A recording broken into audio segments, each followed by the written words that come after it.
going to try and go all the way around the outside. Oh, no, they come together. That's a late lunge. Fantastic stuff there.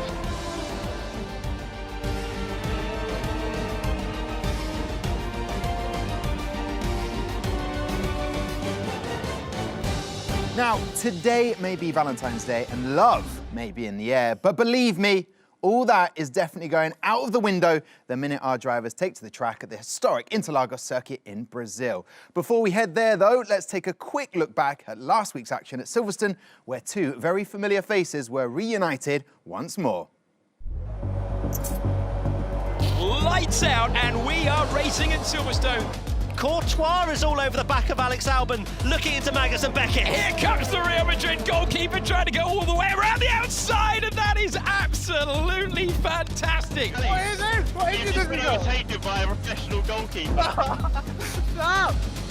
Here's the moment for Alex Albon. Albon takes P1. Now, how quickly can he pull away from this man, George Russell? Mate, I'm nervous about this. You reckon we're pulling away from these guys? You are at least matching their pace. This is awesome, guys. And Albon, with that penalty applied, means that George Russell effectively there, getting past into the lead. Where are you on ERS? Low. Your nose is I'm alright, thanks, mate. And George Russell takes the lead. Can Alex Albon come back? He's trying to take the honours on track at least. Can he go around the outside? He can. When the penalty's applied, it's George Russell who wins at Silverstone after a fantastic battle. What a return to virtual Grand Prix action for George Russell then. And someone who was also suitably impressed was Natalie Pinkham, who joins me on the desk again tonight. I personally loved that moment. Overtaken by an international goalkeeper. I know, it was great, wasn't it? I love the banter. Natalie, great to have you back. We were talking about, before we went live, everyone's got that insatiable appetite for racing, which you mentioned. And hey, we're heading to Brazil tonight. So exciting. And talking of Valentine's love, I am mildly obsessed with Interlagos. What a place. It's one of the best drivers' circuits on the calendar. We've seen so many great overtakes there. It's a challenging one. It's very short. Mistakes get punished.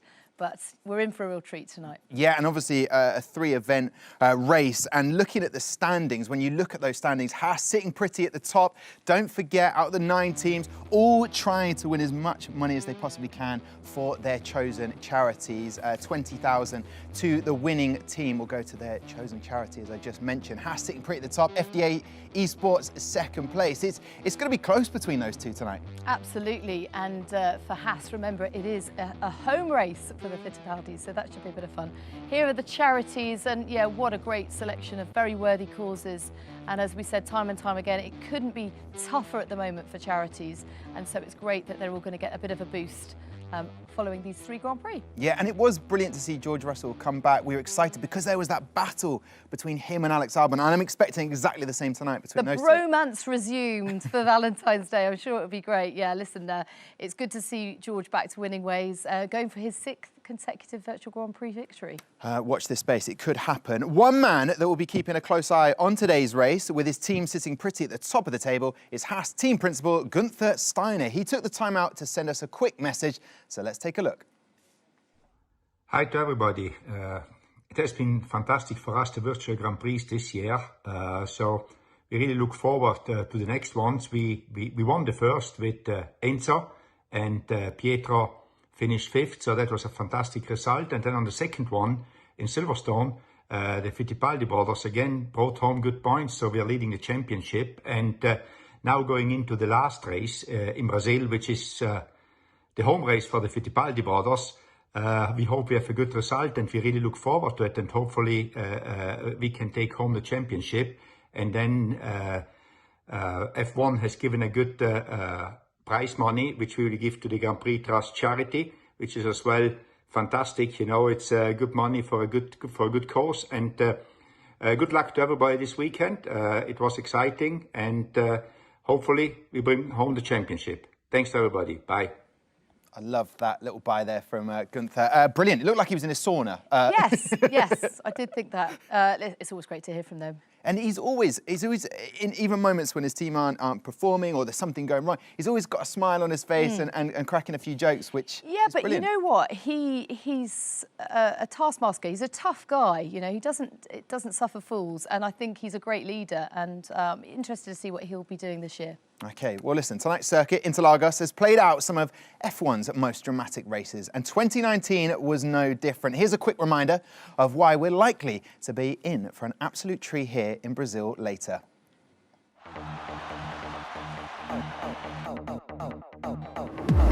Absolutely brilliant.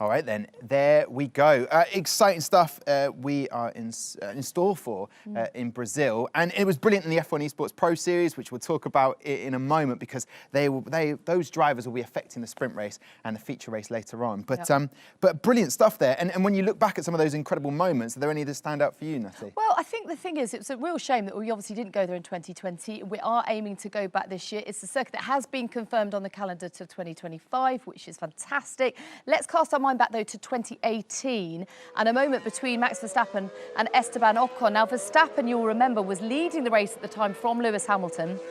Lap 44, Ocon was running in 16th. He'd recently pitted and was therefore on a new set of super softs. He went to try and unlap himself, which is, of course, he is allowed to do. What he isn't really allowed to do is attack the leader of the race going into the apex of turn 2. They clash wheels at 220 miles per hour, banging through the Senna S's, and Verstappen sustained significant floor damage. He only slipped back to one place, but it did cost him the victory that day. And if you remember, they had a bit of fisticuffs. No punches actually landed. Good. And community service followed. Okay, there's more joyous scenes of Pierre Gasly taking his very first podium in Formula One. He described it as the best day of his life. I'm sure that's now been surpassed by, of course, that victory in Italy this year. But a wonderful moment for him and a real turning point in his career. Carlos Sainz also took his debut podium. But if you remember, it was only because Lewis Hamilton had been demoted, having had that 5-second penalty. So he went from P3 down to P7. And Carlos didn't get the opportunity to celebrate on the podium as he would have done, but McLaren recreated it for him, nevertheless, a bit later on. Yeah, and epic scenes those were. These ones are brilliant scenes, and it's just as entertaining in the F1 Esports Pro Series. There is David Tonitza down in the bottom left through the gears. Can he take pole position away from Danny Beresne, who has gone fastest? He does! Super stuff from David Tonitza. Tonitza, Beresne. Here's Marcel Kiefer in the Red Bull. Marcel Kiefer looking for pole position. He's got it. They're all improving at the end. Longuet! It's absolutely extraordinary now. Look at the pace they've found. Kiefer able to celebrate for about half a second before the Renault took it away. What an amazing session. Longuet! Yes, you will be hearing from Matt Gallagher and Alex Jakes later on. That was taken from December in qualifying. And of course, those three drivers that were mentioned there, Marcel Kiefer, Nicolas Longuet, David Tonitza, they will be competing tonight in the sprint race, trying to set a perfect position in the grid for their teammate and to win as much money for their charity. Yeah, and another reminder just why we love virtual racing so much. That was thrilling to watch. You could hear it in the boys' voices, just how excited we all were. Because it's so close, and that is the brilliant thing. Okay, so let's just remind everybody, if you are new to the Virtual Grand Prix, well, it's great to have you on board for the last event. Where were you for the first two? Yeah, come on, catch up. It's okay. It's okay because obviously the teams are competing to raise money for their designated charity. We'll have the sprint race. No assists will be in the sprint race because they're the pros. But for the feature race, 50% of the race distance and full assists are allowed in that feature race. So I love this format, by the way. It's brilliant to see them qualify through a sprint race. I think we should do it in the real world. Yeah, and it might. Not sure it'd go down well, but you know, it might happen. Be entertaining. You never know. You never know. They're talking about it. Let's look at the driver lineups. Part 1, I'm calling this. Why? Because it is part 1. So here we go. No changes for the Alfa Romeo team. Thibaut Courtois, the Belgium international goalkeeper and Real Madrid, lining up against Jack McDermott, the pie face. So yes, exciting stuff for them. And AlphaTauri, no changes for them. Tonio and Luca Salvadori, but bit of a change for the Alpine team. Nicolas Prost joins his father, the most successful F1 driver on this Interlagos Grand Prix circuit. 6 wins for him. So can he emulate it though, Natalie? I'm sure he can. Doesn't he look like his dad? Very much so there. And you've, of course, that name that you just heard, if you aren't familiar with the F1 Esports Pro Series, Longue from Alex Jakes and Matt Gallagher there. He will be trying to set a brilliant time in that sprint. So here we go, changing on to part 2 of the driver lineup. The FDA Esports team have been doing so well. That's the likes of Brendan Lee, 2-time world champ in the Pro Series, and David Tinitza back again, Artur Leclerc and Dino Bogdanovic. And that team Haas sitting pretty at the top. Nolan Lambert makes his debut, F1 Esports Pro driver, never driven before, but Pietro and Enzo doing a brilliant job so far, in the points every single time in Austria and in Silverstone. So all they have to do is just be consistent as they have been so far. Absolutely, and they're both so pleased and proud of each other, aren't they? But the biggest name on that list, Nicholas Hamilton's back. Oh, I didn't know if you were going to mention it or I would bring it up, but normally a member of this team getting to prove what he's made of, we'll be rooting for him, won't we, on the desk? 100%. Okay, so here we go. The Ferrari Driver Academy sitting in second in the championship standings. All eyes are on Artur Leclerc and Dino Bogdanovic tonight. Fortunately for them, they've got one famous face rooting for them at home. Hello guys, unfortunately I won't be able to take part to this Virtual Grand Prix, but I'll be following the Sao Paulo race very closely. Arthur, give it all and I hope you win. Ciao ciao and hope to see you all very soon.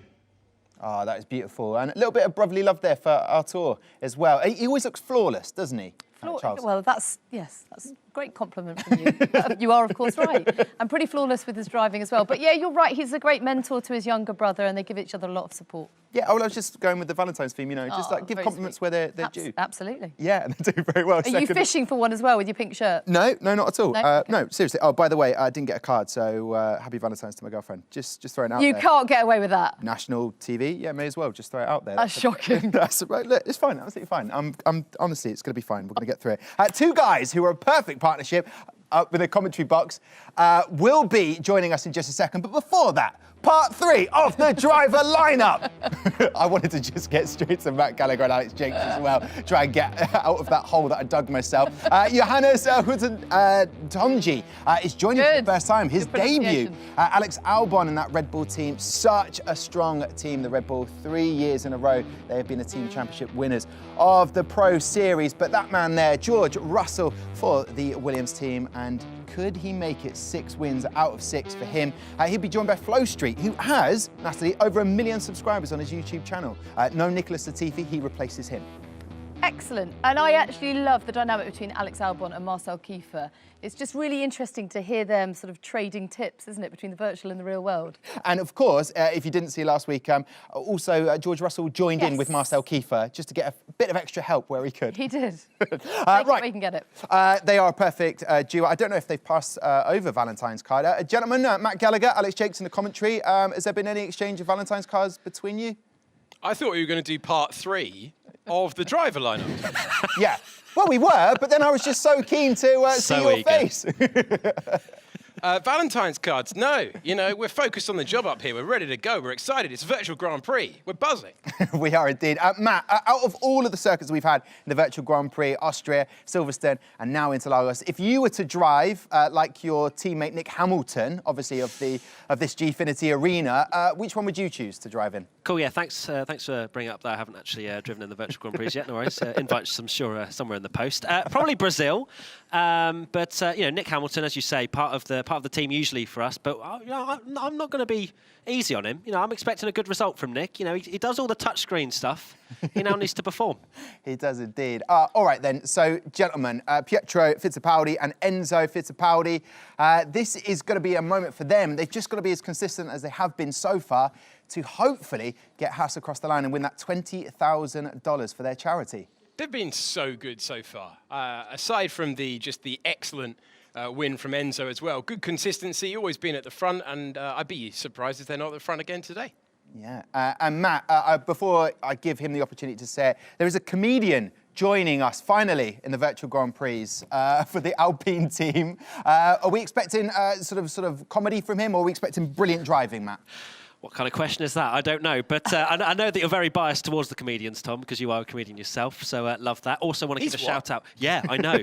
I know, crazy. Oh, I'm just hearing in my ear, actually, it's time to go to the sprint race. So thank you very much, Alex Jakes, Matt Gallagher. Thank goodness for that. I think it is probably time to get some racing on the board. You can tell it's the final event of this small championship of 3. Great racetrack, one we love. I think I say that every week, but I really love this one. You do. We're not just doing the hard sell. It's a short lap time. It is intense. They've had their qualifying session. Now, some of the best esports drivers in the world are about to show us what they can do across a very short number of laps. Indeed they are. Brazil is just the fan favourite, I think, in the virtual and the real world as well. Want a quick shout out to my girlfriend for not being at home. Sorry, Valentine's Day and all that. But hey, it's Brazil, so you haven't actually apologised to your girlfriend. Or, sorry, fiancé. Fiancé. To be honest, I think she's probably happy with the peace and the quiet back at the flat at the moment. People think that commentary is just, you just always commentate, and you're about to commentate now as well, as the sprint race is going to get underway. You're not wrong. Let's get some cars going around in circles. 5 lights on. Lights out in Brazil, and the race is underway. Nicholas Longe ahead of Brendan Lee. They are having this sprint race to qualify for the celebs and the drivers later on. It's very close between Fabrizio Donoso and David Tanitza in the background, side by side with that battle for 3rd place. But it's Nicholas Longe with the lead. Brendan Lee, who won this race 1 week ago, pressuring as they go down the hill. They all seem to have got pretty nicely through turn number 1. Will it be kept clean and tidy as they go back up the hill? Pure aggression for these 5 laps, as there's no strategy involved, just soft tyres and send it. Quali mode engaged. Nicholas Longe on pole position. We saw in 2020 in the F1 Esports Pro Series. He stuck it on pole then as well for that brilliant little quali watch-along that we saw in the pre-show. And he is leading right now ahead of Brendan Lee and Fabrizio Donoso, his teammate, doing very well indeed. He's representing Nicholas Prost. Great to have him on the grid. And I imagine this is going to be a fight right down to the wire, Alex. You're not going to potentially want to be leading going into the final lap. Yeah, you've really got to try and set that one up. Nicholas Longe, who has the lead right now, 0.3 of a second. He'll be pleased with that opening lap. That has gone to plan. Brendan Lee seems to have a new lease of life, though, since he's joined this Ferrari team. Donoso going well for the Alpine entry today. Then it's Tanitza. And then Alessio Di Capo, who's been absolutely superb in P5 once again. And that is good news right now for Flow Street. Looking right now down to 12th position for Alvaro Carreton, who would put George Russell 12th on the grid at the moment. And George Russell's incredible run of 5 virtual GP in a row. Well, it's going to be a tough, tall old task from there. Don't write him off, though. Here's Nicholas Longe. Love it. Oh, fantastic. Well, I coined that phrase, but whatever.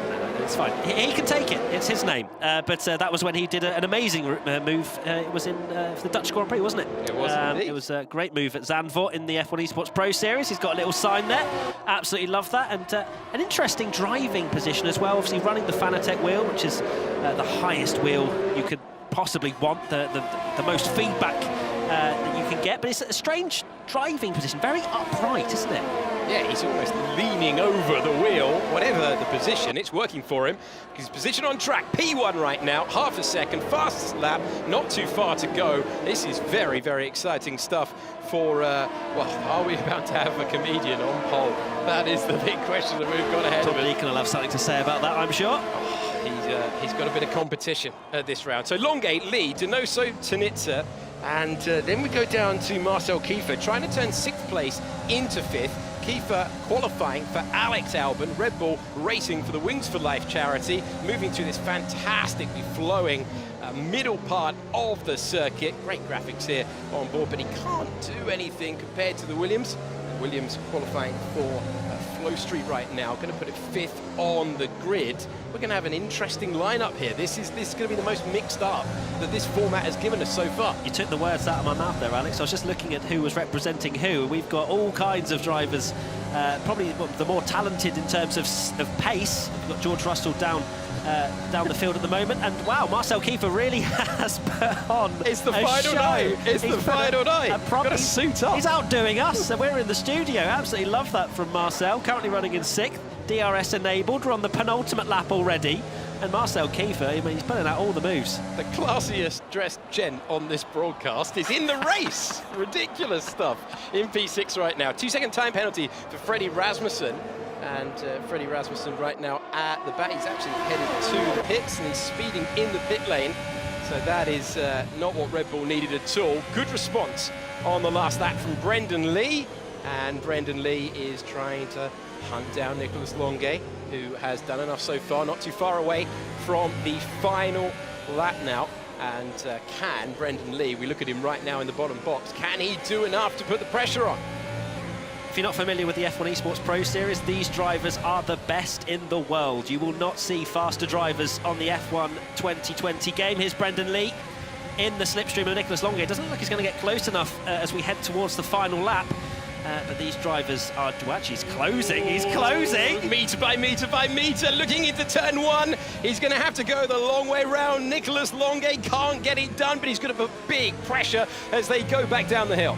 Goodness me, what an absolute toe Brendan Lee got in the second half of that straight. Now he's in the slipstream again. Longuet's going defensive already towards his left-hander. Oh, he's hugging the inside line and then he chops him off. But that's bringing the others into play as well. Longuet really on the defensive. Look at the intensity on Brendan Lee's face. He wants 2 sprint race victories in a row. You're completely right about the new lease of life. Brendan looks to the inside, thinks better of it. It's an amazing little lineup we've got at the moment. Brendan Lee, he's going to have one final opportunity, the run up the hill. We saw he had a great toe, but there will be the finish line to stop him at the end of this race. So Nicolas Longuet has had the lead for such a long time and he's responded here. Can he stay ahead? All about the exit from Juncal corner. Looks to be a good one. Nicolas Longuet, you saw him put it on pole earlier on. He is going to put the comedian on pole for our race. He comes over the line. Nicolas Longuet wins the sprint race in Brazil and beats Brendan Lee. It might be an unusual driving position, but it's one that's taken him to first place. And just like that, our sprint race is over. 5 laps around Brazil does not last a very long time, does it? It really doesn't, but it's Nicolas Longuet who has done the job, and this sets us up for a really mixed up grid. Our winner from last week, George Russell's going to start 15th on the grid. If he wins and makes it 6 in a row, I don't think George is going to be allowed back. It's George Russell dominance at the moment, but that is going to have to be a serious drive from George to get anywhere near the front. So Arnaud Samir is going to be on pole position thanks to Nicolas Longuet doing the business and winning the sprint race. Oh, beautiful stuff. Thank you very much, Alex. Breathe. That was so intense there. And again, Brendan Lee just showing he is dialed in, ready for that sprint race. But Nicolas Longuet, we saw a little bit of footage from December where he got P1 in qualification. And again, proving that. And what a perfect time for Alpine to deliver. Who had a bit of a shocker last time out. Yeah, this is great. P1 and P3, fantastic. You could really see Brendan was right in the zone there. Anyone that's got any doubt over how much this matters to the pro drivers, you know, there's a lot of pressure on their shoulders to qualify well to then have their the place determined for the following feature race. Yeah, let's have a reminder of some of those best moments that just happened there. Interesting enough, Alvaro Carreton, a few multiple warnings, so a 2-second penalty for him means that George Russell will be starting down in P15. Well, that's not going to be easy. Not going to be easy at all, and Alex Albon in P6, but it really was a back and forth. Nicolas Longuet holding on just to make sure Brendan Lee didn't get P1 in that sprint race. And it had a bit of everything there. And also Alessio Capu, shout out to him in that Williams. He is new and in the Challenger Series and may actually make it through to the F1 Pro Series later on this year, and proving he is a bit of a hotshot, someone at the moment to keep an eye on. But what do we think? Nick Hamilton, P7, he'll be going into that race. Yeah, I think he'll be reasonably happy with that sort of mid-grid position. But I actually got a sneaky feeling that George Russell won't mind starting at the back, because he won't finish at the back, and there'll be all sorts of overtakes and a bit of a... He likes a challenge. He does like a challenge. Don't you write him off again? No, I didn't write him off last week. Well, I think I was misquoted a lot, actually. Let's look at the qualification then, because with that situation, I don't know if you saw on F1, they tweeted out with George Russell trying to get through the back markers, of which he was the driver in front of him. So well, he's used to being at the back, isn't he, bless him? But then overtaking himself in that position. So there we go. Nicolas Longuet, and obviously finishing the sprint race in first. And down there, all the way at the back, Simon Weigand, Danny Berezny, these are fantastic names. Very, very good, trying to do the best they possibly can for their teammate in the feature race. But this is a great starting point. Alex Albon will probably be very happy with the P6 start. Marcel Kiefer, we all saw that, wearing a suit whilst in the sprint race, which is a little bit different. Haven't seen that before. Because he's going straight onto a date with his girlfriend, Valentine's. Maybe he has pulled out all the stops this year, unlike moi. Let's have a look at him right now, actually. Is he still in that suit? No tie or dicky bow or anything, actually. But... oh, that is nice. Top button's done up. Yeah, look at that. Marcel Kiefer, loving life. Well, maybe he's just putting that little bit of extra effort in, dressing up to stay at home for the evening. We all do it. Yeah, you've got to. You've got to make a spectacle of the evening in. Right, Jimmy Broadbent for that McLaren team. You're hosting something tomorrow for McLaren. Yes, so big launch tomorrow, the new McLaren car, but also the driver lineup. We've got a really special show tomorrow night. Definitely worth tuning in for. A few surprises in store for Lando Norris and Daniel Ricciardo. Okay, looking forward to that. I want to chat to Nick Hamilton. I believe our teammate here from the Gfinity Arena for the F1 Esports Pro Series. Nick, oh, no pressure. There he is. Hey! We've missed you. Hey guys, how you doing? We're very well, Nick. Obviously, we're missing you here, but getting to see you race tonight is very exciting. Starting off at P7, what do you make of it? Yeah, it's incredible. I've had a really good day, actually, learning a lot from James. He did a really good job for the team and for me just then in that sprint race. So hopefully I can do a decent enough job and bring the team some points. And what do you think of Interlagos as a track? Do you enjoy racing there? Yeah, for sure. It's very tight, very technical, and consistency is going to be key, especially when it comes to cutting and track limits. It's a bit iffy in places, so going to try and not get any penalties, and that should definitely help me as I plan to move forward. Okay. So, Tom, I think it's pretty tough for him because, you know, he talks a great game. You know, he's up there telling everyone else how to do it, and now the spotlight is very much on you. Yeah. You best be careful. I can come to that desk at any point. No, honestly, there was a week that you were away, actually, Natalie, and he really did make this his home, actually. And he kept saying it, actually, WhatsApping me as well, just like, that's my spot now. Nick, I want to ask, with this, the team, you're alongside Jimmy Broadbent, who has finished 11th and 12th in the previous Virtual Grand Prix. You're replacing your good mate, Ben Daly. Has that been an easy transition? Well, obviously, I've got to get up to speed because these guys have done two races already. I mean, there's no bad blood between myself and Ben. I got the call up, and I love these virtual GPs. So, you know, I'd love to get the opportunity to drive and represent McLaren. So yeah, really, really proud to be here, and it's just a bit of fun at the end of the day. And yeah, Jimmy is obviously done really well in the last couple of races. He's got some really good pace. We were doing some driving together. He seems really, really consistent. It's all about technique on this game, and yeah, so I'm going to try and learn as much as I can. Nick, I am not having that. It's just a bit of fun. You are so competitive. Come on. I mean, I'm trying to just keep myself calm. Obviously, I want to do as best as I can, especially that I'm starting P7 and I'm right in the mix. Oh, no, you are right but there. Yeah, but I'm trying to just keep it chilled. Well, we want it chill, but we're rooting for you, Nick. But Tactics-wise, going into, you say you've spoken to Jimmy Broadbent. What would be the tactics? Have you played them out, different scenarios, and what your teammate from the F1 Esports Pro Series could do in terms of your position? Have you got tactics going into the race now? I think I've been told the best tyre strategy, so I'm going to stick with that. And I think try and make sure we can use the tyres to our best advantage. And as I said, it's all about not making mistakes and keeping consistent. So we don't necessarily have team tactics as such that we've discussed. But for me, I just want to keep consistent, keep decent pace, and let the race unfold in front of me. And how much do you talk to each other through a race like this? Is it distracting?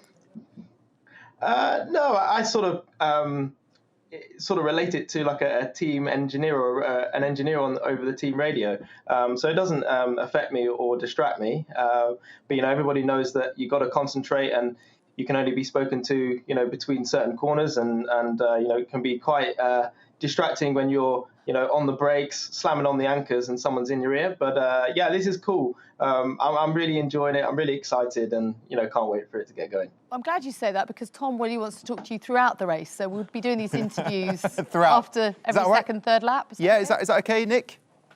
Yeah, fine. I'm really good. I'm a male, so I can multitask. Oh, yeah, right. Finally, before we let you go, Nick, actually, I do miss you in the arena because you're normally able to mug me off for what I'm wearing. I've sort of missed that a little bit. But, Nick, finally, anyone you've got your eye on who's going to be racing alongside you potentially tonight? Anyone you've got your eye on? Everyone is a target for me. You know, as I said, I'm right in the mix, so I've got to try and hold my position, try and gain some places if I can, stay out of trouble. So it's going to be super fun. There's not someone specific that I'm looking at, but yeah, we'll wait and see. It's going to be a great race. And Tom, I miss you too, buddy. And your pink shirt looks fantastic. Wow, that's actually a compliment. I don't know what to do with that. I'm shocked. It didn't mug me off. Nick, all the best for tonight. Get in the zone. Great to speak to Nick Hamilton. I know. And he said, but we know he is super competitive. And I suppose that's what every driver is doing right now. They know what's at stake. And not to put pressure on it, it is fun. This is entertaining. We spoke about it at the beginning of the show.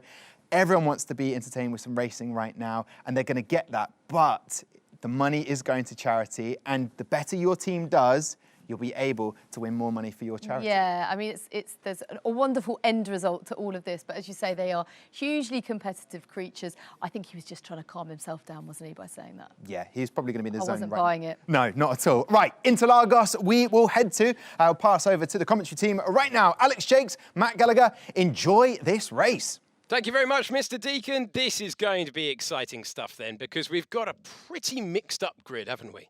We do indeed, yeah, and it's going to be a bit of carnage, I reckon, on lap one. Of course, no damage, all assists on. There's huge amounts of, well, there's going to be a lot of elbows out, I imagine. Nick Hamilton, obviously great to hear from him. Does he have the pace to keep up in P7?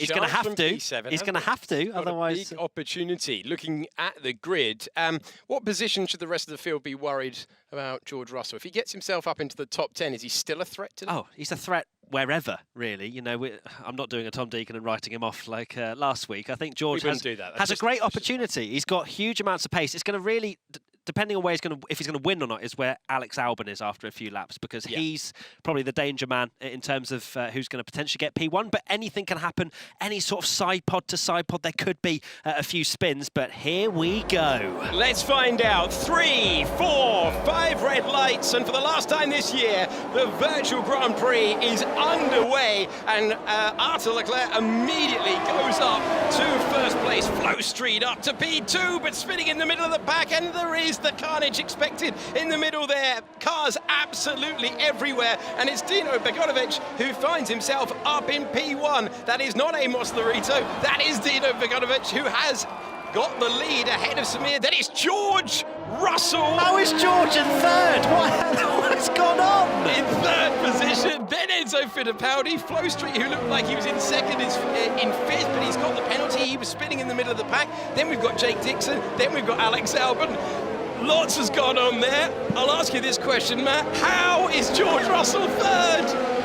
I don't know. I need to see what on earth has just gone on with George Russell. I actually don't think... I think he's gone a different way. He has to have gone a different way. Maybe through the pit lane. Not sure. But George Russell is up to P3. Someone off in the background there. Looked like it was Flow Street. Yeah, Flow Street heading onto the grass at that point. Okay, P6 right now, Alex Albon. A lot of cars were ghosted there at the first turn. And we're looking at Samir trying to keep George Russell behind, but he won't. And George Russell moves up, having started 15th on the grid, to P2. We're actually going to see the start again, thank the Lord, because I need to know how on earth George Russell has ended up. Yep, he did start 14th, as we can see, already up to P. Is he up the inside there? That's George Russell hugging the inside, then carnage ensues, and look at George fly through in the Williams. Unbelievable. So that spin that was immediately set off by the other Williams gave the opportunity.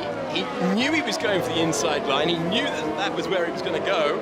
And Enzo Fittipaldi, in his home race, gets up to 3rd position. Bit of contact, I think, there on the rear diffuser of the Alpine by the looks of things. But Enzo on to the final step of the podium.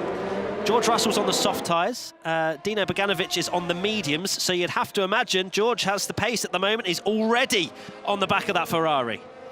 We said seconds before the start of this race, what position should they be worried if he gets to? Well, I can tell you that P1 would be a worry, wouldn't it? Because that's what he's sizing up. He started in 14th. There was chaos at turn 1. He's going to choose the inside line. He's going to outbrake the Ferrari. George Russell takes the lead, having started 14th on the grid. On the start of lap 3. Look at him.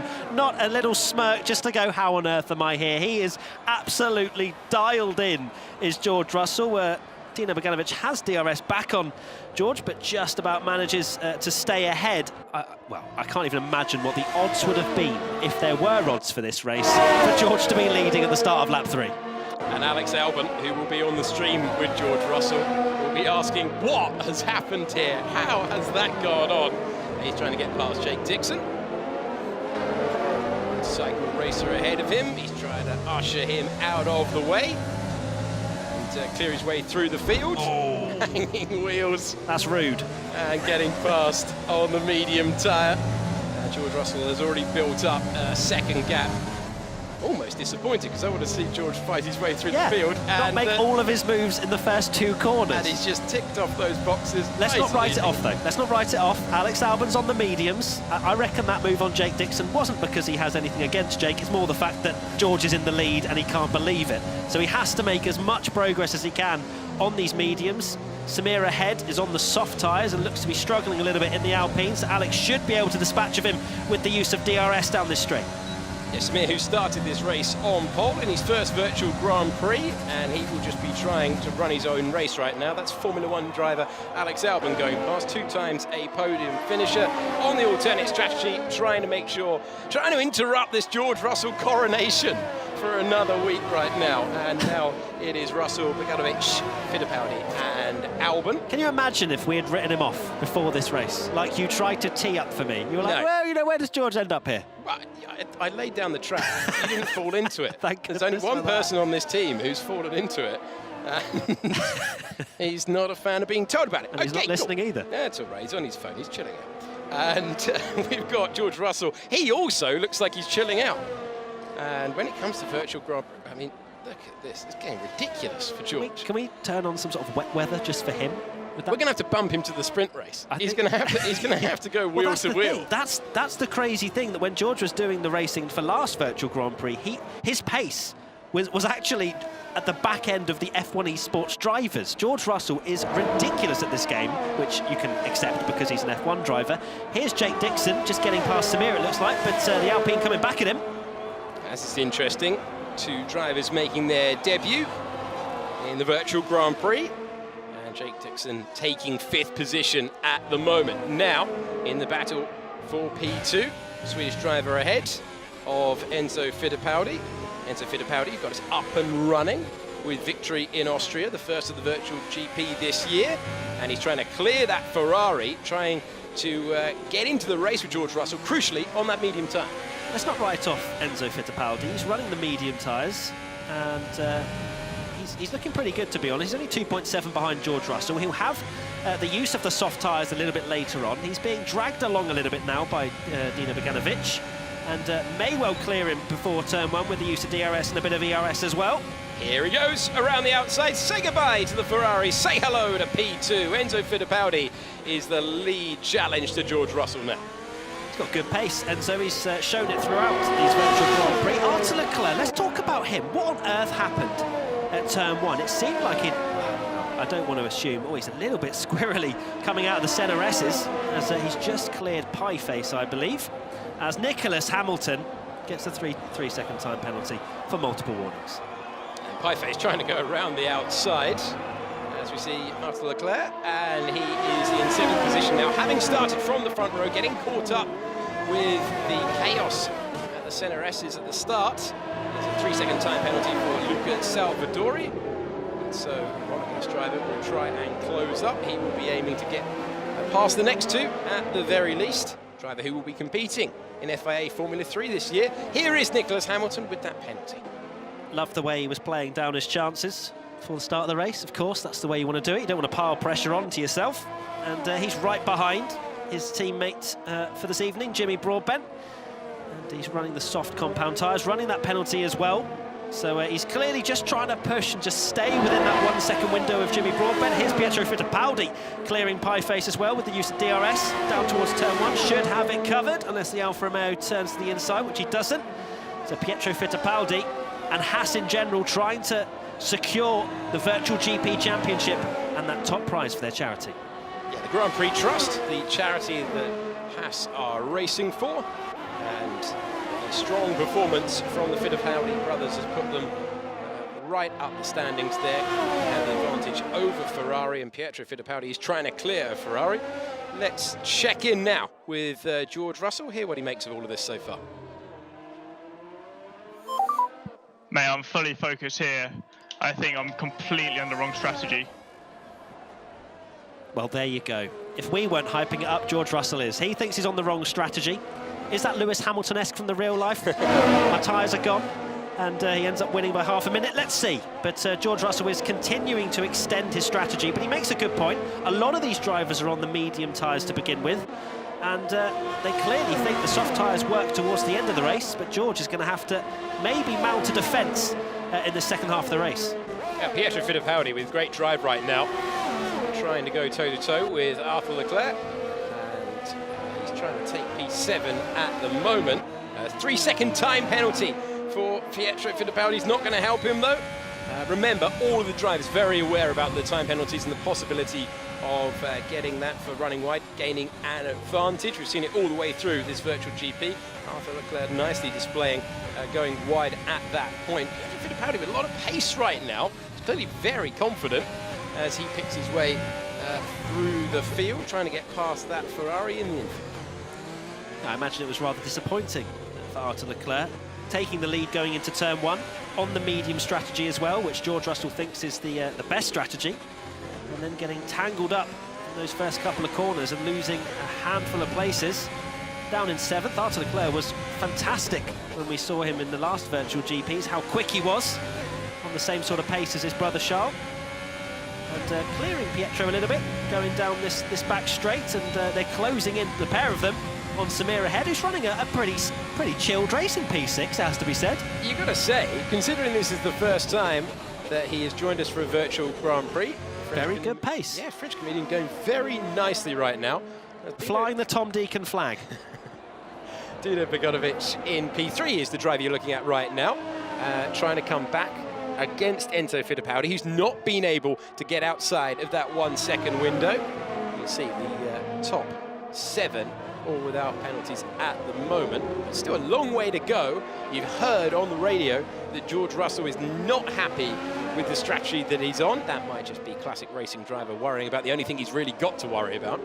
A totally different race. You can see why they put him on the softs, to attack and try and pick off drivers, but it's not the strategy that he would have wanted in clear air. Either way, lead of 4.5 seconds. I think he'll be delighted with that at this stage. Yeah, I think he's pretty happy with that. I imagine he's worrying about where he'll filter out once he makes his pit stop, whereas a lot of the other drivers are continuing on the medium compound of tyre, unless the soft tyres are particularly durable. I think they're pretty good round here, so they won't drop off completely as we head into lap 10 now. Yeah, short lap around here as well, 2.6 miles, 4.2 kilometres. I've just been told we've got some team comms from Pieface, so let's listen to those team comms from Pieface. I think he's going to have me up the hill, JD, but I managed to keep him in the middle. Yeah, just try and make it difficult for him, so he has to actually overtake going to turn 1, try and get him on the exit. Yeah, I'm with you. High intensity stuff. Jimmy Broadbent nearly dropping it and losing a couple of car lengths as a result, but Pieface is really enjoying this. Look at the intensity. Absolutely love it. So he's, I think, the only controller player in the field. Jimmy Broadbent gets a 3-second time penalty, which will give him a nice little buffer. But clearly pushing very hard, and that's a face I've pulled many times when playing the Formula 1 game, and it's full concentration mode from Jack McDermott, or Pieface as he's known, and you would have heard on the team radio, TRL Limitless, James Doherty, who is a very, well, he's been in the scene for a very long time and a very quick driver and knows what he's doing, so he'll be listening to JD Will Pieface. Here's the battle for P2 though, Fittipaldi, Bogdanovic and Albon. Yeah, great run last time for Alex Albon, and then helped out for Bogdanovic having that DRS, trying to attack the Haas driver. Let's check in with Alex Albon right now. Enzo's cracking under pressure. He's just driving like missing everything. Well, savage.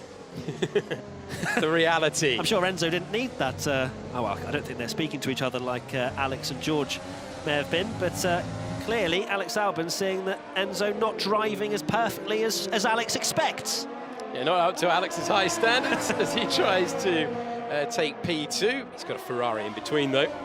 And once again, you can see lots of confidence, great momentum. The Ferrari getting the swap on when trying to apply the power, but Ferrari has that DRS, or is he out of range right now? It was just about within the detection point. He has got DRS, that's going to help him defend, and it's another lap at looking at the rear wing of that Ferrari, something that Alex Albon knows very well around this circuit because he was following Charles Leclerc in a fantastic battle with those two. That's a great move to the inside from Arthur Leclerc, and Alex Albon went on to win that race at the Virtual Grand Prix around this circuit. Now Ferrari versus Haas for 6th position, and are we going to see Arthur Leclerc hang on to that? No, he's lost it.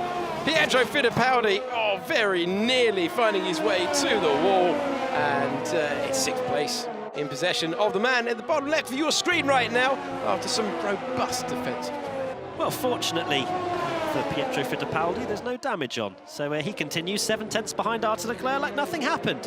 So that's well, it's one of the reasons, you know, with the fact that some of these drivers are newer to this game, so with having no damage, it allows them to carry on rather than having a lap 2 incident and then they sit there watching for the rest of it. I don't think that'll be fun for any of us. Here's Alex Albon, close again to Bogdanovic, but not close enough unless Bogdanovic doesn't get DRS, and he does, just about. And I can only imagine what Albon is saying about Bogdanovic's driving if he was quite critical of Fittipaldi, who seems to be quite comfortable in P2 at the moment. Yeah, Alex Albon auditioning for a punditry role there, I think, chucking those opinions left and right. Now he's going to try as they go once again down to turn number 4. Is he able to make the move?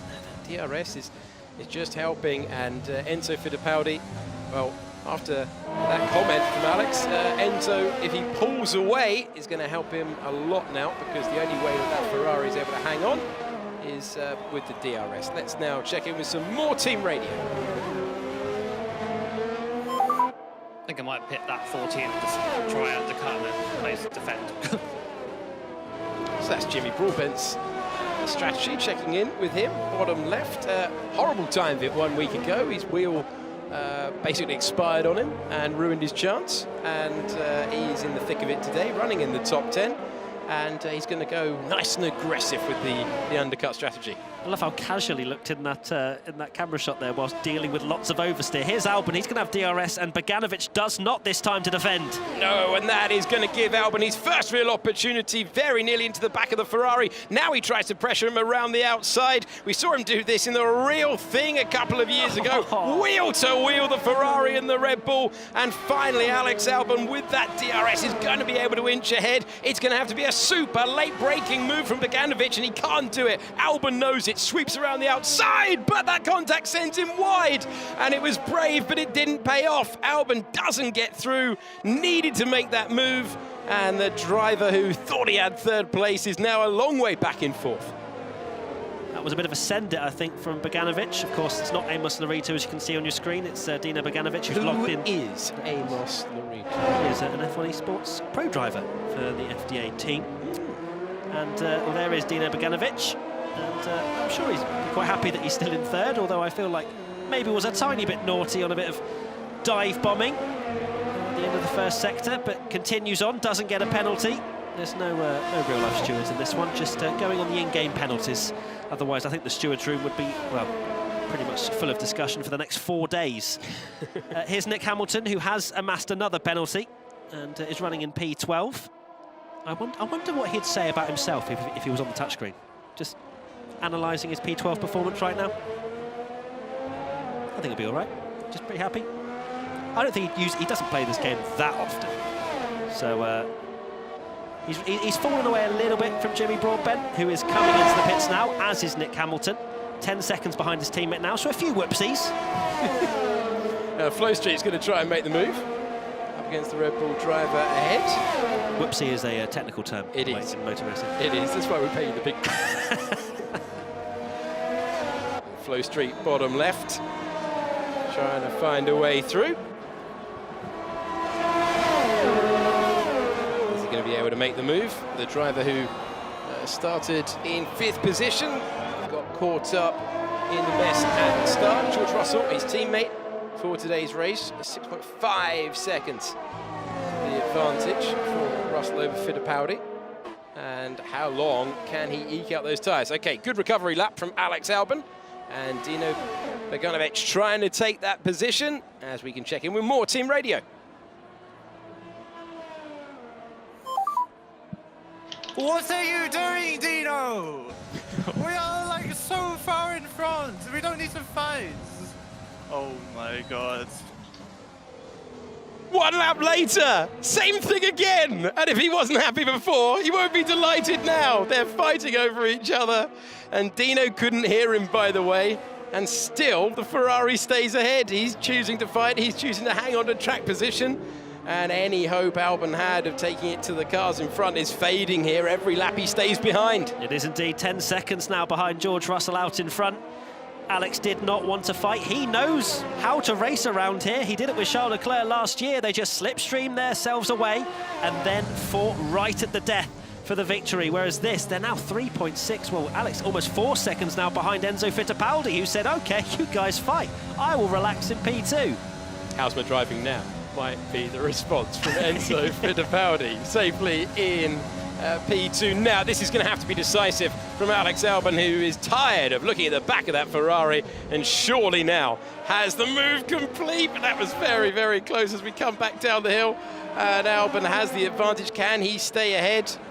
Oh, he's going to have to try to defend. He's hugging the inside line.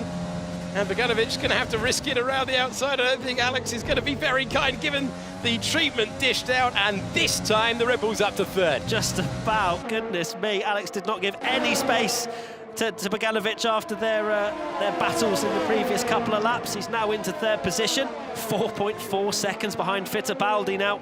He's really going to have to push on if he wants to have any opportunity. We don't know how much time George Russell is going to lose. George thinks he's on a pretty inferior strategy. But for me, looking at that, George looks pretty comfortable. Here's Jimmy Broadbent. Let's hear what he has to say. Jimmy, mate, that pit entry was perfect. Oh, pit entry, mate. Oh. And it was me. That's why it was perfect. So for people wondering, they don't have to brake for the pit entry because, well, the game brakes for you because it's all assists on. Here's George Russell into the pits finally. And he will filter out into some traffic, it looks like. But, yeah, clearly some ego massaging from James Baldwin, the world's fastest gamer, and not realising that one of the assists was on. So George Russell out of the pits, now on fresh medium tyres. Does he get track position over Arthur Leclerc? And he does. That's important. So that's going to allow him a chance to hunt down Jake Dixon. Relatively clear air in front of him, and that is perfect for George Russell, having made the stop. He doesn't have to fight. He'd have the tyre advantage, but it's not always easy to make the move in this infield. So he went 17 laps on the soft tyres, which means we should see some pit stops from the drivers ahead as well. So for the likes of Fittipaldi and Albon to really go on the attack. Albon has dropped Bogdanovic now, 1.4 seconds. So no DRS for the Ferrari driver. Jake Dixon's having, oh, there you go, as if by magic. Jake Dixon's is having a brilliant race. He's looks like he's currently at the Mercedes Esports facility and having a rather strong race in P4. Had his car qualified by Jarno Otmir, but he has made use of that, and as Enzo Fittipaldi comes into the pits. Oh, Alex Albon's got a 3-second time penalty. Oh, multiple warnings, and now the penalty applied, and Alex Albon has that lead, but he's also got a penalty as well, and it doesn't look like it's going to be his day. Enzo Fittipaldi coming out. Now on those soft tyres, can he whittle away the advantage that George Russell had over him? It's sizable, but it now depends what he can do at his home event.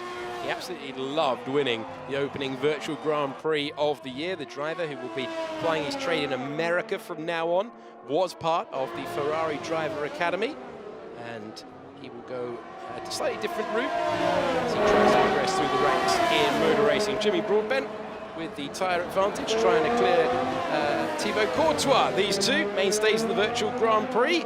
And Thibaut Courtois, he's not going to outdo last week, was he, when he was getting past Alex Albon? And it's Jimmy Broadbent getting past him this week, up to 11th. That was one of the highlights of the race for me, that move from Courtois on Albon. Here is George Russell. Albon in the pits as Jake Dixon is about to inherit the race lead on a really strong drive in that Mercedes. And George Russell now just has the one car to clear. Keeps it clean, he's in a brilliant position. Wasn't sure about the strategy. As here we go, battle for the lead. George Russell on the fresher tyres with the DRS right around the outside and back to the race lead. Should we introduce some sort of ballast for the Virtual Grand Prix? Because I think George Russell needs pegging back a little bit. He is absolutely on fire at the moment. Going to be looking at Fittipaldi's Enzo, that is, lap times over the next couple of laps, just see if he can start to eke into that advantage that George has with the use of that fresh, soft rubber. But right now, George Russell is just chilling. What a Sunday evening for him. Just blocks on the game, just wins every single time. And it wasn't guaranteed because all of his victories last year, different game. And I thought maybe the game might throw him. He was talking about the step forward that this F1 2020 game was, but it's not thrown him at all. As we're checking in once again with Thibaut Courtois. And right now, running just outside of the point, still to make his stop as well. And not enjoying Brazil as much as he did Silverstone, but a mainstay in this championship. It's been great to have him with the Alfa Romeo team at multiple events, and it's not often in the commentary box you can say that here comes the Real Madrid goalkeeper going past a Formula One driver, but he provided that to us last time out, and now he's going to make his stop. How has that become a normal thing? I know. Thibaut Courtois races. It's brilliant to see. Here's Samir, the French comedian, running a very nice race. Has a penalty to his name, unfortunately, but nice little rig there with the mic set up, the gloves on. He's trying to pretend like he's a novice. I know. It's not working. Green screen.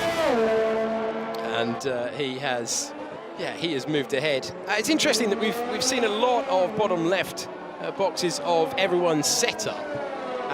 We've got one guy, pie face, on the pad. Everyone else appears to be using the Fanatec wheel. Talk us through the setup that everyone will be using in this Virtual Grand Prix. Oh, as you say, Alex, it's so varied. You've got Pieface or Jack McDermott running the controller. And then you've got Hauntonji here running the Fanatec wheel. That looks like the podium. It's quite difficult to see with the lighting, but this is the highest quality of racing wheel. If you're looking for force feedback and to feel every vibration and bump, then these are the wheels for you. It's just, I mean, I have one myself and genuinely have to turn it down because there's so much feedback, almost rips my arms off. But it's great to have that immersion because you can't get it through your bum like the racing drivers do. So you have to get it through your hands instead. Here's Jake Dixon defending from Arthur Leclerc at the moment, P6. And out ahead having made the stop. So Jake Dixon having a great run here. And Pietro Fittipaldi is ahead of him. Then it's Dino Beganovic, Alex Albon, and then the top two at the moment. And all of that fighting with Beganovic has cost Alex Albon a huge chunk of time. You can see 3.7 seconds with that 3-second penalty to come as well. Albon loves to make it easy for George Russell. If Russell was ever worried about Albon closing in, he has that penalty as well. Just looking at the lap times, and, well, we love to hype in commentary, but Fittipaldi was a 10th quicker than Russell on the soft tyres last time around, so not enough laps if it's 1/10 per lap. George looks like he's got it covered, and was just giving us hope a little bit earlier on, I think, on the team radio. But Enzo having a very strong race, and it's down to 7 seconds now. Maybe he's listened to commentary, turning up the wick a little bit. We continue to hope with 13 laps to go. Here's Rowan Dennis in P16, and in the middle of a great battle here. I love the reflection we've got there. We can see his screen in the reflection. Once again, you always hear it. I heard this from the drivers themselves, the actual F1 drivers themselves, about how intense this is, and he is really in it there. In P16, trying to clear the Red Bull ahead and not able to do so for the time being. That might be about to change. Everyone's made their stops now. It's a 7-second lead for George Russell, so we're picking out the battles elsewhere in the field, and this is Mercedes versus Red Bull. Montochi against Dennis into turn 1, who gets there, and the Red Bull stays ahead. 3-second time penalty for Nicholas Hamilton. Nick has to be careful. We know what happens when you accrue too many penalties. Tony Liuzzi will tell you what happens. Here comes Rohan Dennis on the inside of the Red Bull. Makes the move stick that time. Very nice indeed, up to P15 on the soft tyres as well. So he'll have the extra grip available to him. As well, speak of the devil, here is Tony Liuzzi, still in the race. Well, that's the bonus. That's the bonus for him. He only drove for 4 teams in Formula 1, had a solid career in Formula 1, and he has made it all the way through. Plenty of penalties in Austria, but Austria's a long time ago. And he's having fun in the field. Yeah, 2 whole weeks. Another time. Flow Street's got a 3-second time penalty. This is where, if you can see the cars just in front of you, or you're under pressure like Flow Street is, you start extending a little bit more off the racetrack. Easy for 3 seconds, become 6, become 9, and before you know it, you're tumbling down the order. One man who's on the attack is Charles Leclerc's younger brother, Arthur Leclerc, racing for the Prema team in Formula 3 this year, and he finds himself under the rear wing of the Mercedes, getting closer. Will he go inside? Will he go outside? Doesn't have the choice. Good defensive driving, Jake Dixon.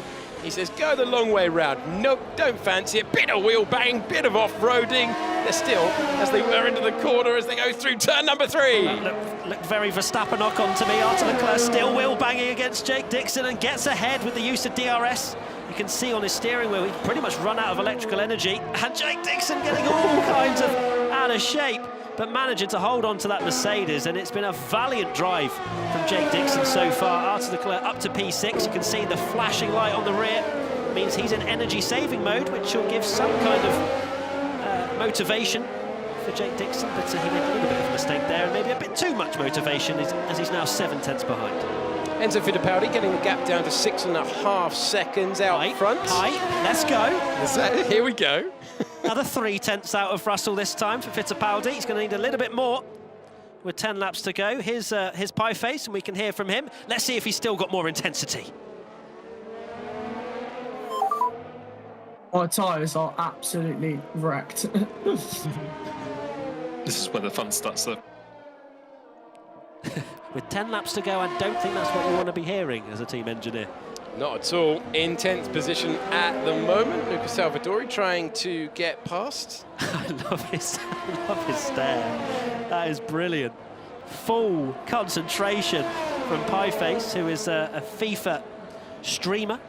Has lots of people watching him on the daily. Provides lots of entertaining content.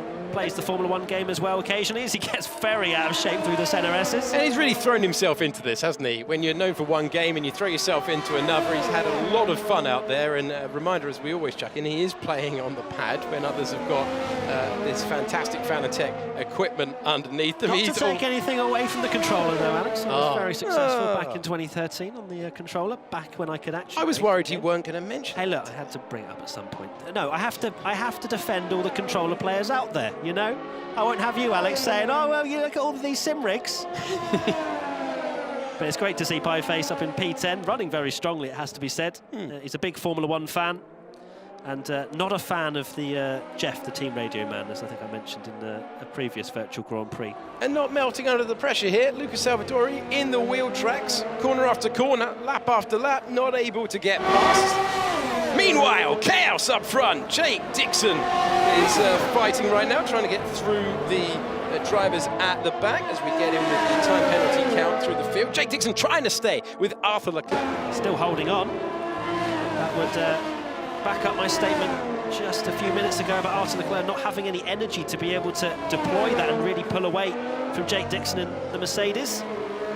Samir running in 8th behind 13 seconds with that 3-second time penalty added on as well, but behind him Jimmy Broadbent, Pieface and Luca Salvadori all have penalties as well, so Samir will be sitting very pretty in 8th position, which is again a great result for someone that we haven't seen before in this series. Not at all, and he's jumped in and he's been rapid in the Alpine today. Are you interested in some height, Mr. Gallagher? I would like some. 5.8 seconds for the lead of the race, 5.7. Fittipaldi doing everything he can. Jake Dixon doing everything he can, trying to get past the Ferrari, not able to do so. Fittipaldi just chipping away at George Russell's lead. He is indeed. And you wonder if Enzo had as clean a start as George Russell, whether we'd be seeing an even closer fight for the lead, but Enzo's going to have to just keep eking away at that. Oh, goodness me, Jake Dixon tapping the left rear of Arthur Leclerc, getting away with it. He's all up in the slipstream at the moment. It's nowhere to go through here. No, you'd have to be very brave indeed to try in the infield. It's pretty much a thin racetrack at the best of times, but there's no real opportunity to outbreak through here. It's just waiting for your chance when you come out of Juncal corner in a few seconds' time. As we've just hyped up, George Russell was faster in that middle sector than Enzo Fittipaldi. Looks like Enzo's a little bit quicker in that last sector. He's running out of time though. He's going to have to gain 7-8 tenths a lap if he really wants to make a big dent into George Russell's advantage. Tonio Liuzzi gets another penalty. He's up to 12 now. Tonio, we know, come on, we know how many penalties and what a lot of penalties mean. Well, the game slaps you on the wrist. It does more than that. It takes your wrists away and says, you know what, you can't play anymore. He's getting close to that sort of territory right now. The driver in 17th position at the moment. And here is Luca Salvadori, still unable to get past Jack McDermott. Pieface still ahead. With shredded tyres. And this is going to have to be some effort. And with the DRS, the AlphaTauri trying to go past, trying to go to the inside. It's been great defensive driving. Oh, that's brave stuff to stay ahead. Last of the late breakers. And Luca Salvadori trying to make the move cleanly, and the Alpha just clinging on. He's in energy saving mode as well as Pieface. I think this time Salvadori to the inside will clear. So Pieface 23, Jack McDermott unfortunately falls out of the points after a valiant defence, although he continues to stay in the slipstream and almost touching the rear diffuser of Salvadori. He doesn't want to let go of that 1 point, Alex. He doesn't, and he was trying a very aggressive line in the middle part of the racetrack. Jake Dixon is always been floating around the back of the Ferrari, still unable to get the move done. Just has to sit there though, doesn't he, really, with Arthur Leclerc and his 3-second time penalty. Yeah, true. He doesn't really have, well, to be fair, Pietro is 3 seconds on his penalty board as well, but I don't think Jake has that pace to close up to the Haas driver. So P6, I think he'll take. If he can just stay with Arthur Leclerc, use the DRS, the slipstream to his advantage. He looks a little bit quicker at this stage of the race as well. He does. Lots of confidence for the Mercedes driver. Pieface has a 3-second time penalty. I think he's still fighting Luca Salvadori from the looks of the graphics on the board. Oh, there he is, losing the Alpha. And he gave it everything. We knew he had shredded tyres. We knew they were falling away. And Pieface's valiant effort to get in the points is over. But great entertainment. We appreciate his driving today. Yeah, he gave it all he could. And I was about to say he just needed to stay within 3 seconds of Salvadori and he would have got that 1 point, but he clearly wanted track position and it ended terribly after the centre S's. Here's Jake Dixon with the use of DRS, just about getting past the Ferrari up the inside. And still Leclerc tries to fight back, can't do it. Leclerc just decides, all right, I'll just go flat to the floor. Worry about that later on, and that is why he's so close. Very cheeky. So tactics being employed there. Have a look at the rear wing, says Jake Dixon. He's worked really hard to get past. He's managed to get through, and the Mercedes driver climbs to P6. A little bit of weaving from Jake Dixon there, and Arthur Leclerc still trying. He's going to send it to the inside. Oh, fantastic move. Move of the race so far. Arthur Leclerc taking any line he wants, and that's what Jake Dixon thought of it. You're not doing me a Defendadora, no chance at all, but he did, and he's retaken 6th place. Great entertainment from Leclerc and Dixon. I don't think it's over yet either. George Russell sets the fastest lap and, well, destroys any hopes and dreams we had of Fittipaldi. I know he's auditioning for that Mercedes seat in real life, but this is... I don't think he's ever not auditioned. This is textbook stuff. Throw us a little bit of a curveball on the radio. I'm not sure about my strategy. 15th. Oh, no, I'm not sure. Then straight up into the lead, lap 3. Oh, I'm not sure about my strategy. There he was. Honestly, George. He knows we're airing that stuff there, doesn't he? He knows it. He's ticking all the boxes and he's not too far away from another victory in the Virtual Grand Prix. But he's got to get there, he's got to be clean, got to avoid the penalties. Can't afford a moment off track, and we've seen plenty of drivers really struggling to apply the power out of the corner. There's been a lot of moments, we've had a spin, and still, whilst we've covered all of that, these two going at it. I don't think they're going to be separated until the finishing flag, to be honest. They're very close on pace, especially with the DRS assistance that the trailing car gets and the use of slipstream. They can save the energy as well.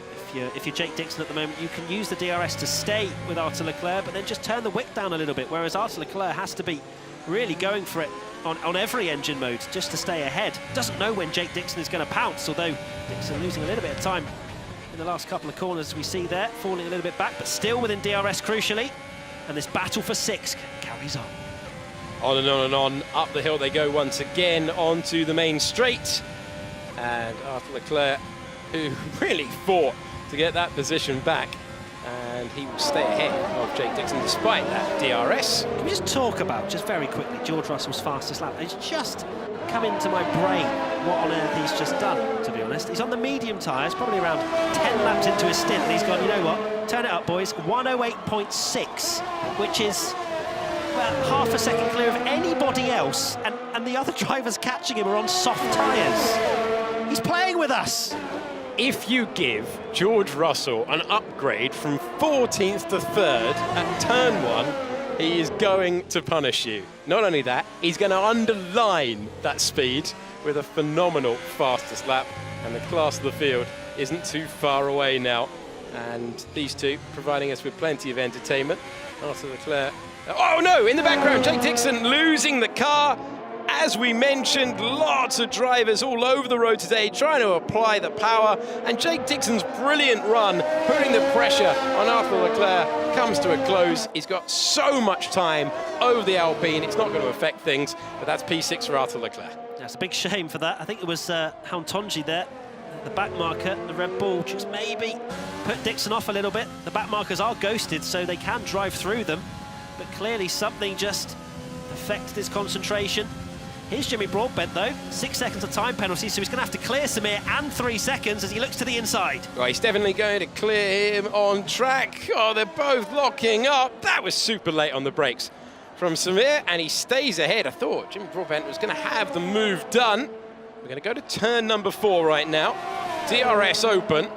Oh, I it's perilous on the outside, but no worries, straight by. And now, can he find 2 brilliant laps to finish off his time in this year's Virtual Grand Prix Championship? So the battle for the lead is pretty much done. 5.1 seconds. Fittipaldi having a pretty good lap. George Russell having a, well, pretty shaky lap, to be honest. 109.9 compared to Fittipaldi's 109.3. But it's too little too late, unfortunately, for Enzo. But it looks as though if they stay the way they are, Haas will clinch the Virtual GP Teams Championship. The top prize for the Grand Prix Trust, which is brilliant to see. This whole thing's just been awesome. It's just entertainment for everybody at home, and also raising some money for some brilliant charities. Absolutely. Mercedes have been racing for Alzheimer's Research UK, Red Bull and AlphaTauri for Wings for Life, McLaren for Mind, Alpine for Talent Tap, Alfa and Ferrari for Save the Children, and Williams have been raising money for the Spinal Injury Association. Haas, though, look like they're going to do it and take that prize fund for some of the prize fund for the Grand Prix Trust. And there is Enzo Fittipaldi, who has had a great run, stabilised after coming under a bit of pressure from the Ferrari and the Red Bull earlier on in the race, but he's having another strong run. Our winner from Austria is going to be P2 today. Let's hear from the man on the final lap of the race in the lead. Oh, Thibaut, what are you doing here, mate? I thought he was going to be right up there. Hey, he just comes back from a match. Give him a break. Give him a break. George Russell and Alex Albon, and George Russell with enough time to critique the driving of Thibaut Courtois, who's just had the small task of standing between the sticks for Real Madrid, comes back in a Virtual Grand Prix, and just outside the points in 11th place. George Russell, though, he's going to do it once again, Matt. I think we need just a live feed of George Russell and Alex Albon talking the entire time throughout this Virtual Grand Prix. It's been brilliant to see, but George Russell has dominated things from, what, 15th on the grid? Yeah, he started 14th on the grid in the end. George Russell from 14th to the race lead, and it is 6 Virtual Grand Prix in a row for George Russell, who wins once again. And after the chaos at turn 1, he took advantage, and after that point, in the lead, on the start of lap 3, the job completed for him. Enzo Fittipaldi in 2nd place, and that is a superb run for him. Haas doing enough to take the team championship as well. Yeah, there wasn't a huge amount of emotion from George Russell. I feel like he'd kind of accepted that he'd won on lap 3, to be honest. So, but George has been unstoppable. Enzo Fittipaldi, has been brilliant to see his emotion. Yes. You know, him winning in Austria and the elation that we saw, and clearly really enjoyed being a part of this Virtual GP Championship. There's Bogdanovic, was racing under Amos Lorito's name, and had a very strong drive as well. But overall, it's been awesome to watch. Some upcoming talents as well getting involved in this Virtual GP series, turning them into household names. It's great. It has indeed. There's Pietro heading out after a run through the field as well. It's his younger brother who's been fastest. There's the Brazilian flag once again. Plenty of money raised for charity. Lots of entertainment across this last 3 weeks, and well, it's a Virtual Grand Prix. You have half race distance, and at the end of it, George Russell wins. There's the doggo. Absolutely love it. Puppy cam, I love it. They've had that planned as well. That's amazing to see. Makes me want a dog now. Well, the Fittipaldis celebrating there. Brilliant entertainment, fantastic stuff all round. Some names that we didn't expect involved all the way through there. But as I said, in the end, George has won again. Yes, indeed. And a puppy to finish. Beautiful work. Thank you very much, Matt and Alex. Really, really enjoyable. And Matt's words exactly there. The awesome. It's been so much fun, this. But congratulations to George Russell. George Russell. I mean, for goodness sake, started P14 and he was up to P3 within the first lap and then leading the race from lap 3. I mean, obviously benefiting from the chaos at the start, and I'm interested to hear more from him on that shortly. But yeah, brilliant race, and trying to, you know, lull his competitors into this false sense of security with, oh, I think I got my strategy wrong. Yeah, whatever. Whatever, George. Not buying that. And it was epic to watch the Alex Albon and Dino in the FDA Ferrari, just watching their battle back and forth and how competitive they really are, and then finding time to dig out Thibaut Courtois, which I wasn't impressed with. He's had a busy day, Thibaut. Yeah, just tell us about the result. Well, he had a clean sheet, didn't he? Clean sheet, Real Madrid goalkeeper. He's won today, got back home, racing for charity. So well done to Thibaut. Yep. Listen, I believe George Russell is here. Maybe he's celebrating now. George? How are we doing? I'm very well. How are you doing? That is 6 back-to-back wins for you now. And not much of a celebration. Were you feeling it more internally? I was nervous before the race, and then obviously the starting grid wasn't the best, and I went on to the alternative strategy, which I had no idea how it would pan out. So until I got halfway through that final stint, I was still a bit nervous they were going to come back through, but I'm sweating now. Proper sweating, so no, it was a good race. Well, listen, make sure you stay hydrated. I will say this, Natalie and I were doing a bit of research. You are, and I confirm now, the DHL fastest lap. You had a 1 minute 08.65. Now, if I take you back to the Virtual Grand Prix last year, you had a 1 minute 10.5. So you're getting better and better every year, George. I'm lost here. That was a different game, to be fair to me. But there we go. Yeah, if you say I'm getting better and better, you're improving. I'll take it.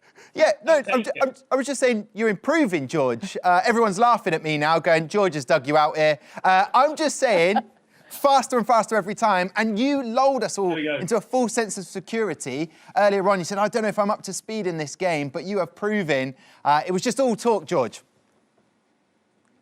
No, it wasn't all talk. It was true at the time, but I guess practice makes perfect. And you know, these games aren't easy, but I guess you just got to put the work in, and the rewards come afterwards. So, like I say, I'm thankful for the time I put in, because it's nice to winning's always nice. You know, that's what we live to do in racing. So glad to get these opportunities. Well done, even though it's not on the real track.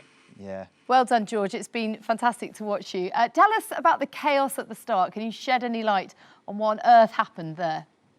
I have no idea. I mean, I made a great start. I saw a gap and I went for it. And next thing, I went from 15th to 3rd. So I thought, we're doing all right here. So, cars were everywhere. I can neither confirm nor deny if I caused it. I don't think I did. There I am on the right. And I just had to go for it. There was obviously an incident at the start as well, at the front of the field. Yeah, and out in P3. I thought, for that in the real world. Yeah. That'd be magnificent. Yeah, if only. You've got to take your opportunities when they arise. And there was a bit of digging out of Thibaut Courtois. He's had a busy day, George. He's been in the sticks for Real Madrid, kept a clean sheet, but you still found time to just have a little dig at him. I mean, I've got to give him a lot of credit. He told me he was doing the race. I was texting him this morning, and then I went on my little application to see the football scores, and when I saw he was playing an hour before the race, literally in goal. Just warming up for the race. Yeah, literally. So I don't know if he, said to Zidane, like, see you later, I'm off, I've got a race to do, or if he's got a rig in the changing rooms, or what he's got. But no, fair play to him for the dedication, and he's fast. Well, I have to say, from everyone on the team, and people back home will be thoroughly thanking you to entertain them on our Sunday nights. And that battle between you and Alex Albon didn't quite happen tonight. He was a little bit back from where you were on the grid. Yeah, you can let him know that. So I'm sure he'll be really pleased to hear. To be fair to him, he was racing in a suit and tie, which I was a little bit confused about. I'm sure that cost him a tenth or two with the sweat and what have you, and the discomfort. So I'll let him off. OK, well, listen, George, congratulations. Enjoy your second victory tonight, and hopefully we'll be catching up with you very shortly. Take care, George.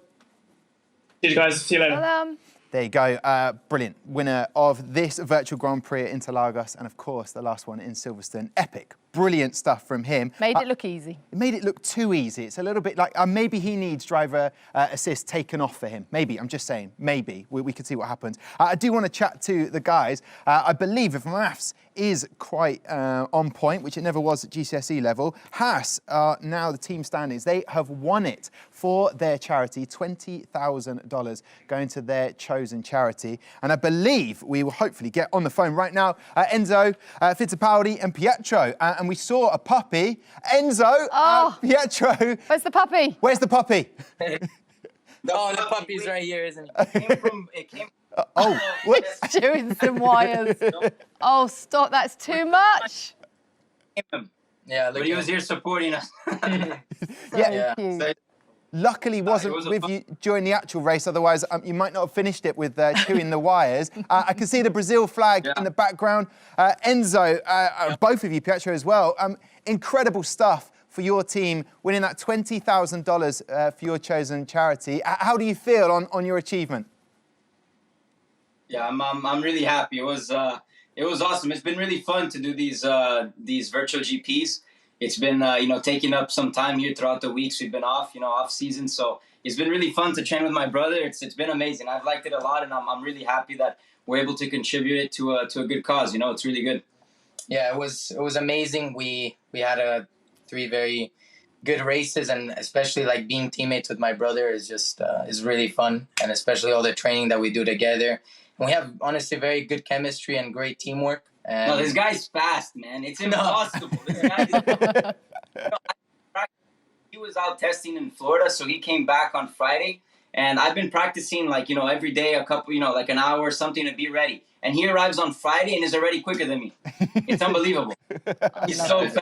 Brilliant.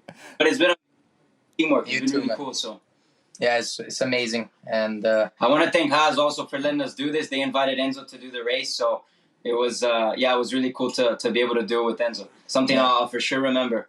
Yeah, thank you, Haas. It was amazing. Thank you so much. Fantastic. Well, look, you guys have brought us so much entertainment. It's been wonderful and great to see you do it in Brazil as well. Just a quick word about the charity, the Grand Prix Trust. For 30 years, they've been supporting those behind the scenes, perhaps those who've fallen on hard times, who've worked formerly in Formula One. And it's a great cause, sort of looking after those that perhaps need it right now. How much does that mean to you, given your associations, your family name tied to the sport? Yeah, it's amazing, to do something like this, which is, it's fun, and it takes, to do it on the off season. It's something that we can use to take up some time and have some fun, even do some training, because I love doing these virtual races. I think it's a good part of training, but to be able to do it for the good cause, it's even better. So I think if we do even more of these events, if Formula One, what they were able to do, what you guys were able to do to raise $100,000 for charity, it's amazing. And for sure, if we do it again, I'd love to participate and help in any way I can. But I think this event that you guys did, it was very good. It was very, very good. So I'm really happy to be a part of it. Well, listen, Enzo, I feel like I'm going to cut you short just there because we have to wrap up everything. But just a massive thank you to both of you and to your Haas team, and loving the Brazil flag in the background. Take care, gentlemen. One more shot of the puppy. Quick, puppy. Bye. Puppy. Yay! Take care, guys. Running out of time to wrap up this show, but here's the team standings. There you see Haas on top, FDA, Esports, Ferrari, Save the Children charity, and then Red Bull Racing with Wings for Life down at fourth, and Williams as well. How Guenther would love that in the real world, eh? Oh, he would. Here's hoping. Indeed, we heard from him earlier on. Well, listen, Natalie, that brings us to the end of the Virtual Grand Prix. I'm quite sad about it. But it's been so much fun. Have you enjoyed it? I've absolutely loved it. Thank you all for watching, and thank you for your company. Oh, it's been an absolute pleasure. Massive thank you to the whole team, for you guys for watching at home. And of course, the commentary team up there, Mr. Alex Jakes and Matt Gallagher. Hopefully, we'll see you back here for the F1 Esports Pro Series later in the year. Take care. Goodbye. Bye. What a bold move to start the season. And he's going to try and go all the way around the outside. Oh, no, they come together. That's a late lunge. Fantastic stuff there.